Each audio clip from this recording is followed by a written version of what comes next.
கோவையிலிருந்து உங்கள் மாசாணி முத்து. வணக்கம், என் பேர் சேகர். சித்தர் செய்திகளுக்காக மருதம்பட்டை தேநீர் அதை பற்றி விரிவாக லோகு நாளடிகளார் சொல்லுவார். வணக்கம். இதுதான் மருத மரம். இதை பற்றி லோகநாதர் வந்து தேநீருக்கு தயார் பண்ண சொல்லுவார்.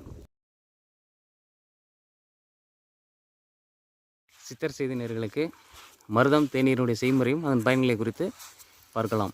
மருதம்பட்டை 100 கிராம், லவங்கப்பத்திரி, லவங்கப்பட்டை, ஏலக்காய், அரச இலை, மூக்கிரட்டை, இதெல்லாம் வந்து பார்த்திங்கன்னா இந்த 5 கடைசரக்கும் வகைக்கு 20 கிராம். இந்த 5 கடைசரக்கு 100 கிராம்னா மருதம்பட்டை 100 கிராம். இது நல்லா பொடித்து ஒன்றா சேர்த்து தூள் பண்ணி எடுத்து வச்சுக்கணும். இந்த தேநீர் பொடியை ஒரு டீஸ்பூன் அளவிற்கு ஒரு 100 ml தண்ணியில் போட்டு ஒரு அரை மணி நேரம் ஊற வச்சு சிறிதியாக கொதிக்க வச்சு வடிகட்டி, சர்க்கரை நோய் இருக்கிறவங்க அந்த சர்க்கரையை தவிர்த்துருங்க.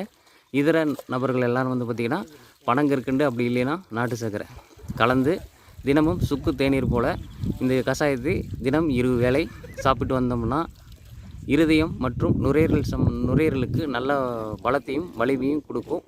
குறிப்பாக ஆஸ்மா நோயாக இருந்தாலும் சரி, சளி, இரும்பல் மற்றும் இருதய வலி, இருதயத்தில் குத்தல், அதே மாதிரி ருத்ரவாயுவினால் வரக்கூடிய மாரடைப்பு, இரத்த நாளங்கள், குறிப்பாக இருதயங்களில் வரக்கூடிய கொழுப்பு அடைப்புகளுக்கு, பக்கவாதங்களில் மூளைகளில் வரக்கூடிய அடைப்புகளுக்கு, இந்த மாதிரி எங்கெங்கே இரத்த நாளங்களில் அடைப்புகள் வந்தாலும் சரி, அதே போல் பெண்களுக்கு கருப்பையில் வரக்கூடிய நீர்க்கட்டி, அதற்கும் இது நல்ல பலன் தரும். வணக்கம். சித்தர் செய்திகளுக்காக மதுரையிலிருந்து குருவித்துறை வைகை ஆற்றில் இருந்து கஷாயத்தை சொல்லியிருக்கிறோம். மிக்க நன்றி. வணக்கம். வணக்கம். இந்த கஷாயம் வந்து குருவித்துறையிலிருந்து நாங்கள் பகிர்ந்துட்டோம். எல்லோரும் செஞ்சு பயனடைங்க.